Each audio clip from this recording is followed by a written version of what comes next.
My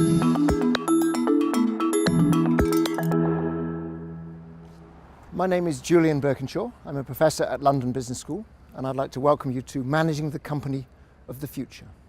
The purpose of this course is to help you understand the forces at work in the business world today and to get a glimpse of what the organisation of the future is going to look like, how it's going to affect you and the organisations that you work for.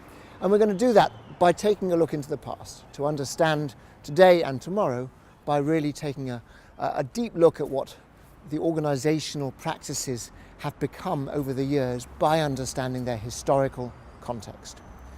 We're going to do this by essentially exploring the following argument, and it's in three parts. Part one of the argument is that the business world is changing in fundamental ways.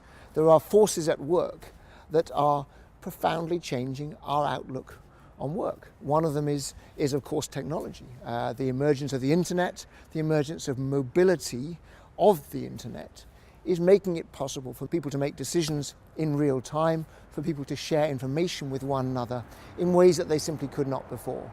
And of course the whole social media kind of revolution has had a profound effect on the way that a lot of people think about their working lives.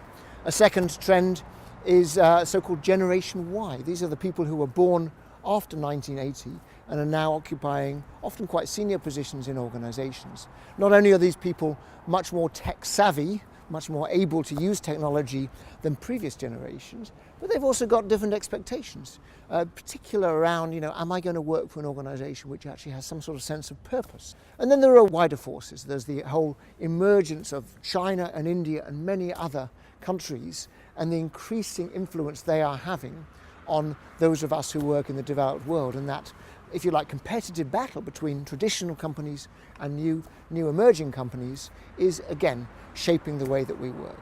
If the first premise of the course is that the world is changing, and the second premise of the course is that the traditional models of management that served us 100 years ago have been continued to be used today, then the third premise of the course is that there is a basic tension between those two things, and that tension needs to be resolved by organisations experimenting with new ways of working, trying out new ways of working that to some degree kind of cast off the old principles and embrace some of the newer principles that make it possible for us to do things that we couldn't do before.